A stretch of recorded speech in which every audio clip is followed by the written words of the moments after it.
Цените на сите земјоделски производи годинава ќе бидат повисоки од било кога. Уште од сега најавуваат производителите.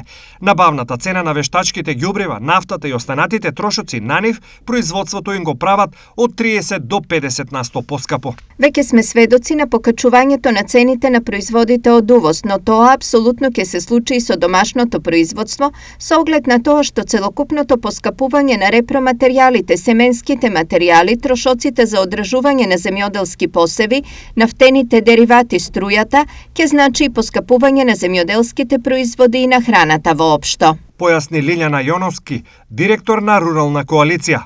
Ова цената на земјоделските производи драматично ќе ги зголеми. Сето она што треба да се случи и што ќе се случи со пласманото на нашите земјоделски производи, мислам дека прерано е да се каже, затоа што и покрит скапите репроматеријали може тие да останат на нивите, што значи непродадени, или може да бидат продадени со цена далеко пониска од цената производствена која што е вложил нашиот земјоделски производител. Веројатноста дека ова ќе се случи е голема, што укажува дека летото нема да биде спас за домашниот буџет, префрлувањето на летниот режим на исхрана нема да биде исплатлив. Има сигурно.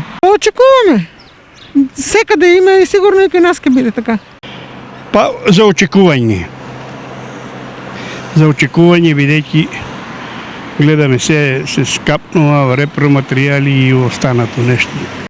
Па би требало да ги качат. Они ги сите качија, треба да се намале малку. Сигурно. Мислите дека ќе се покачат? Се покачат. Па сигурно. Како што се покачува, може и тоа да се покачи. Во намерата да се заштити земјоделското производство, државата издвои 250 милиони денари, но во оваа сума не е предвидена поддршка за клучните градинарски култури, што значи дека цените ќе бидат пазарни и речиси гарантирано повисоки.